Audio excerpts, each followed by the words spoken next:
It's a real different world with Robyn and our children. I gotta admit this, I think I need a lot of attention. You think second? You're gonna get it. I'm getting married today. Quilting, the art form that somehow manages to take forever and still look like a never-ending to-do list. For those of you who aren't into quilting or are, modern humans with a sense of time, here's the rundown. First, there's the top. This is what everyone assumes is the quilt, but it's actually just the piecing. The incredibly tedious process of turning a bunch of fabric scraps into one flat, hopefully even, piece. Sounds fun, right? Then you get to the sandwiching part, because nothing says comfort like stuffing batting. The fluffy stuff that makes it warm, basically looking like the fake snow you'd see in a Dickens Village display, between your pieced-together top and a giant sheet of fabric, or maybe an upcycled bedsheet if you're feeling extra eco-friendly. You stitch everything together loosely with basting to hold it in place while you do the real work, quilting. Now, quilting is the magical step where you stitch through all 3 layers with tiny, precise stitches, either by hand or, if you're a fan of horrific quilt designs, with a sewing machine. But wait, we're not done.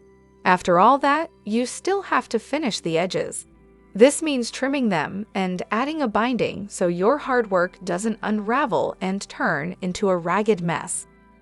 So TLDR, if you've been slaving away on a heartfelt craft project for 20+ years to show your undying love and commitment, maybe it's time to question whether you're more invested in the quilt or in the guy. We've got so much to dive into today, so let's not waste any time. Let's jump straight into it. Hey everyone, what's up? It's Elena here, and welcome back to my channel Reality Nexus X. When Kody talks about moving to Europe, let's be clear, he's not talking about Britain. He's not fantasizing about France, Germany, or some idealized Nordic utopia. No, he's dreaming of Hungary, or Belarus, or Slovakia.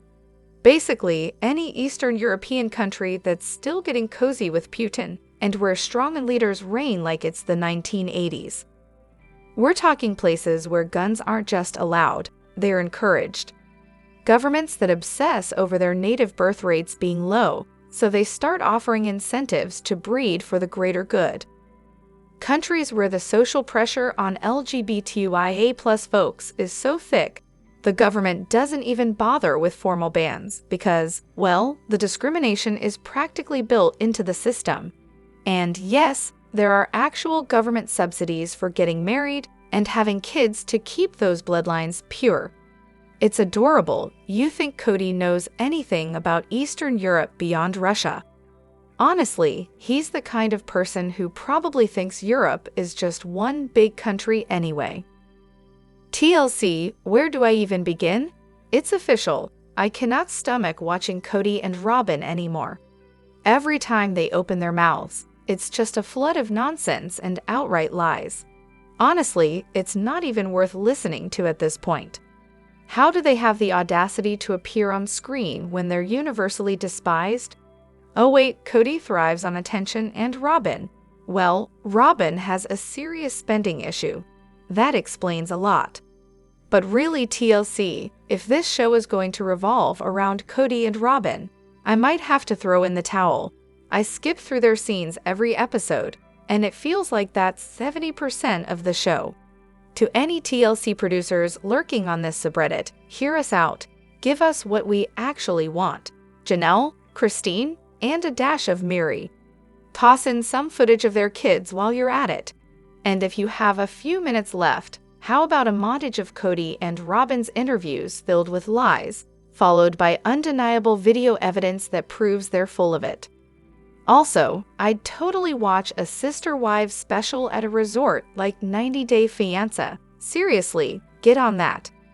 If there's no drama because they're never even in the same room, unless it's for one of those never-ending awkward parties, then what's even the point of this whole show?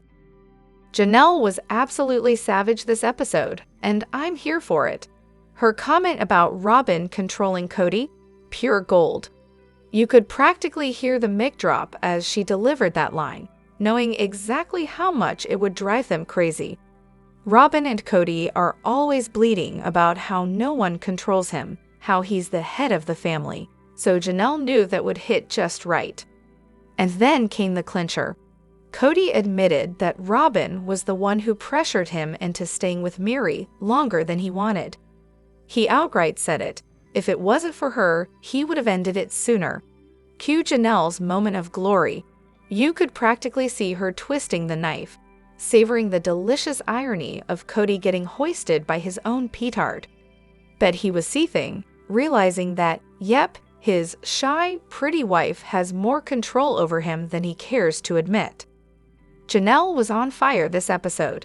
Her line, "I don't think anyone is really thinking about Kody and Robyn," had the perfect mix of shade and truth. Too bad, so sad, right? It's like Kody and Robyn can't help but spill their own tea, and now the other wives aren't holding back. It's almost like this is the season where everyone's finally comfortable calling out the obvious.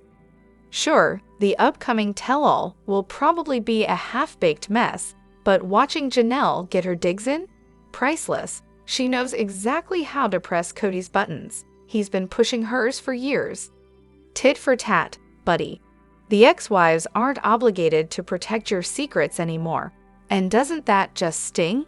Ain't it grand? Hey Robyn, just wondering, why are you still not making any effort to reconcile with Preston? I mean, isn't that what's best for Dayton, Aurora, and Brianna? The fact that you broke up doesn't automatically mean the marriage is over.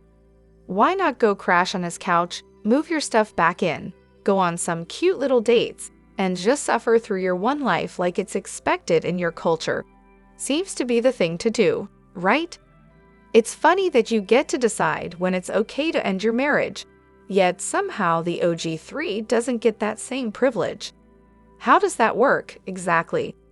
Side note, I know Preston's remarried now and battling cancer, but it's still hard to watch you think the rules don't apply to you. You're out here basically begging him back while he's saying, "Stop, stop," for once. And I can't believe I'm saying this, but I agree with Kody. It's honestly uncomfortable at this point, and it's giving off serious consent issues vibes. You say you feel powerless? Yeah, I can see why. Shudder. Honestly, I was under the impression that you didn't file for divorce. Some people say Preston was the one who left filing on you. I've heard the rumors. He left because of debt, because you couldn't stop spending and racked it up, while he had to borrow money from family. Could be true, right? Doesn't seem far-fetched, especially since you've got a lot of bitterness toward him. Remember when you tried to destroy him on national TV, hinting at sexual coercion and accusing him of being a negligent parent after Dayton's ATV accident? Funny how that turned out to be a lie, right? Gwen confirmed it on her YouTube channel. Turns out the injury happened when Kody was around and one of the Brown brothers was involved. But hey, let's just keep pretending your story holds up. Robyn, your bitterness toward Preston feels a little too personal for someone who claims they were left behind. You're coming off a lot like the left in this situation, and it's pretty obvious. Kody finally admits I need a lot of attention. No surprise there. I mean, it's probably why he got into polygamy in the first place. The man thrives on being the center of a massive family. He loved it when the wives fought for his time, and when the kids practically begged for his attention. But the second they all started getting older, developing their own opinions, and refusing to make him the focal point of their universe, Kody couldn't handle it. If you really listen to narcissists, they'll straight up admit it. They're selfish, they're asterisk holes, they're risk takers who get bored easily, and their fight or flight response kicks in when things aren't going their way. They'll also tell you they don't really love anyone except for their own needs. It's all about feeding their fragile ego. One woman isn't enough for them. They need constant admiration from lots of people. Men or women doesn't matter. They need to be worshipped because, deep down, they have no sense of self. They're like mirrors, reflecting the people around them. That's why Kody can say, "Blame yourself if I don't love you." If you're unhappy, it's not about your feelings. It's about how your unhappiness wounds his ego. If you're not constantly boosting his self-esteem, he'll just bolt. And boy, does Kody fit the narcissist mold. He even made Robyn's daughter search for a church about him. Immediately he asks, "Am I included, or am I shut out?" How does that even concern him? It's beyond absurd. I just hope people give him a hard time when they see him in real life. Kody was all about collecting wives and kids so they could shower him with attention. And for over 14 years, that's exactly what they did. Every early episode was just a parade of Kody wants this, Kody wants that. What would Kody like? It was like a constant game of trying to please him. I get wanting to make your spouse happy, but I never saw any of the wives have their own solid identities, at least not until they got their own houses. It was always about him and his needs. Once they got their own space, though, that's when the cracks started to show. And let's not forget how Kody always complains about being kicked out of Utah. But honestly, it was his desperate need for attention, via that TV show, that did them in. If he had just kept things low-key and stayed a happy, off-the-radar polygamist, no one would have ever known. They could have stayed in Utah, in one house, and probably lived a much quieter life. But no, Kody had to be a reality TV star, and look where that got them. Never have I seen someone so fiercely opposed to taking responsibility for their actions. It's a strange place to be, monogamous now, not because I chose it, but because my previous attempts were spectacular failures. But let's be real here, it was his choice. He gave up on the first 3. He decided Robyn was his everything. He treated everyone else like garbage. He waged war on his own kids. But no, of course, it wasn't his failure. No, just a failure that happened to occur. If you ask him, he'll probably blame it all on Meri, Janelle, and Christine in his head. But outwardly, poof, it's just failure, floating in the air, magically out of his control. I'll give him this, he's consistent. Consistently avoids responsibility. 100% of the time, without fail. So they wanted to focus on the kids who moved away. How original. I mean, what do normal parents even do?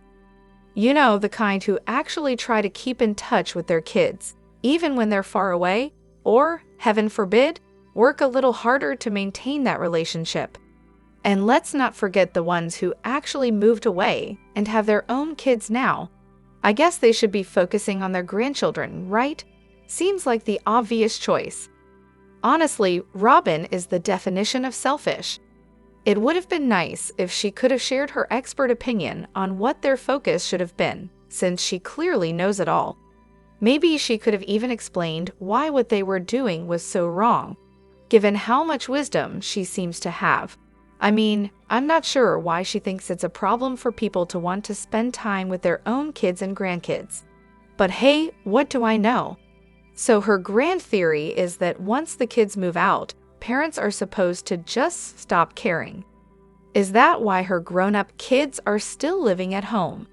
Those poor women are supposed to just drift around like invisible ghosts, haunting their own homes, hoping that their timeshare husband might show up for a few minutes, or maybe they'll get an invite to yell around the fire pit under a full moon. Ridiculous. No wonder she has no friends. Kody playing us all against Robyn, just like he did with his wives? Yeah, totally not here to defend Robyn's ridiculous selfishness and nonsense. But let's be real, it's so possible he's been lying to her off camera about some big stuff, and now he's getting caught in those lies. How's he handling it? By throwing Robyn under the bus, making her look even worse to the viewers. He's deflecting and punishing her at the same time. All because she's starting to notice his lies. Trust me, I've been in a relationship with someone who totally reminds me of Kody. And no matter how bad his other partners were behaving, the real issue was always what he was doing to them, and the mess he created. It was way worse than anything they did. It's pretty likely Kody's been sneaking off from Robyn's house, and she's just assumed he's spending that time with the other wives. But nope. I bet he's been keeping her in the dark by constantly hyping up how amazing his relationship with Janelle was. Maybe he's even told her their relationship worked because Janelle didn't mind when he'd spend time with other wives, when he's off doing whatever with whoever. The implication? Their relationship is in serious trouble. Oh, and I wouldn't be shocked if Kody's also planting the idea that Robyn forced him into marrying a new young woman. Setting it all up for when he decides to find his faith again and conveniently look like the less terrible one in the situation. When I was dating someone like Kody, I was constantly confused. And, of course, I ended up looking like an idiot to everyone around me. But that's what happens when you're lied to about everything, even stuff that doesn't make sense to lie about. It's the same insane, insincere dynamic that played out between Kody and Robyn in that awkward scene. I was the one being fed lies, and when I tried to figure out what was going on, I just looked like a fool. That "what's it going to take for you to drop this?" Bo, I know that line. Heard it every time I accidentally uncovered one of the lies. Classic. So yeah, Robyn's a mess of selfishness, no doubt. But let's not pretend Kody's some innocent bystander in all this. He's playing her, and all of us, exactly the same way he always has. He wants us distracted, zooming in on her every flaw, so we don't start asking questions about what he's really been doing. And honestly, I think Janelle gets it. She knows Robyn's not the one pulling the strings. Kody's been running that show from the start. I'm not buying into the whole Kody and Robyn are a team nonsense.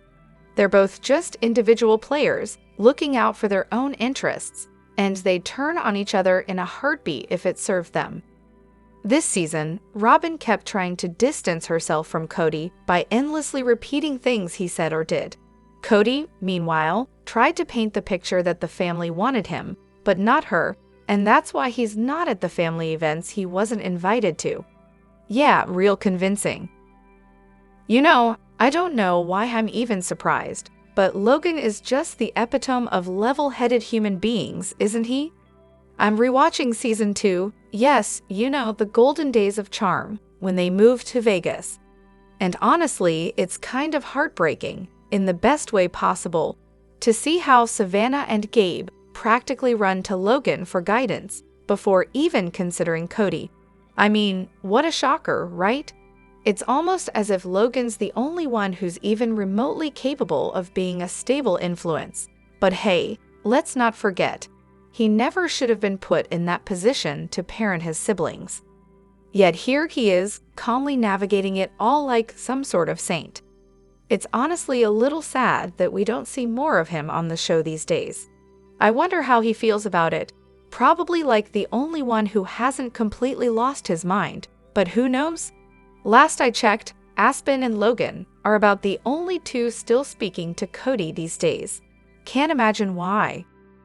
Kody's on-screen lies. I went back and re-watched parts of seasons 1 and 2, and honestly, it's hard to believe what I was seeing. Kody was all about the love. He repeatedly said that with Meri, he'd married his soulmate, that they were deeply in love, and that he was the happiest he'd ever been with her. Same for Christine. He talked about their easy marriage, the intimacy, how he married all 3 women because he was in love with them. It was all about the love, no question. Fast forward to now, and suddenly Kody's saying he knew Meri was a mistake on their wedding day, that he felt obligated to marry her, and surprise, he was never in love with Meri, Janelle, or Christine. So let me get this straight. This guy who claimed to be madly in love with all 3 women now wants us to believe that he was just kind of, meh about the whole thing. Sorry, but Kody is full of it. And what's with him airing all this mean-spirited stuff? It's totally uncalled for. Now he's out there saying, yeah, I married 3 women I didn't love or find attractive. Aren't I so amazing? Seriously. Honestly, if you haven't watched the first seasons, go back and see for yourself.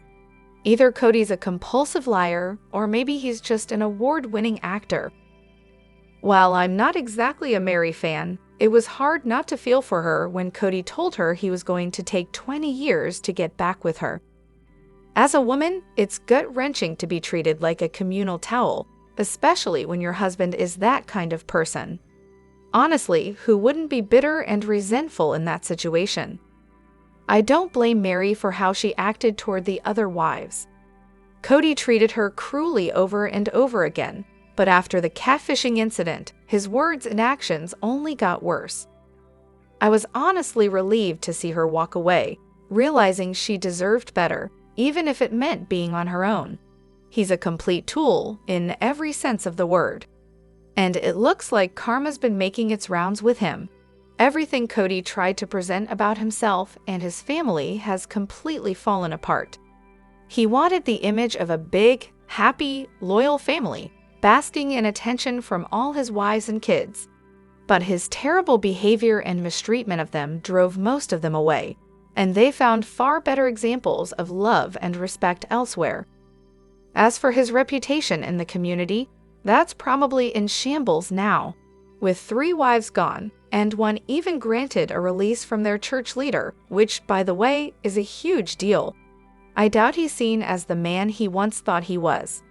Then there's the whole thing with his hair. He spent so much time and money on it. And for what? It looks like he's cosplaying the Crypt Keeper. He thought he was some sort of Plied Fabio, but really, he's just a deluded, misogynistic Lothario with a beer gut, in desperate need of a training bra. He tried so hard to present himself as this godly, religious man, but deep down, he's just a manipulative, deceitful charlatan. He wanted his kids to obey him like soldiers, saying the most awful things to control them. Now, he can't even talk to his kids the way he used to, and his youngest? Well, they wouldn't hesitate to take a shovel to his face. And let's not forget Robyn. Kody's met his match with her. He can't play the same mind games with her that he used with the others. He's already laid all his cards on the table by bad-mouthing the other wives in their pillow talk sessions.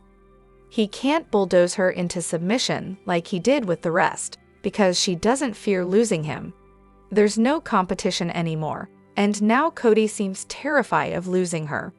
Honestly, it's pretty hilarious to watch. Let me know what you think in the comments. Don't forget to hit that like button and subscribe to my channel. I'll see you in the next video. Take care and much love to you all.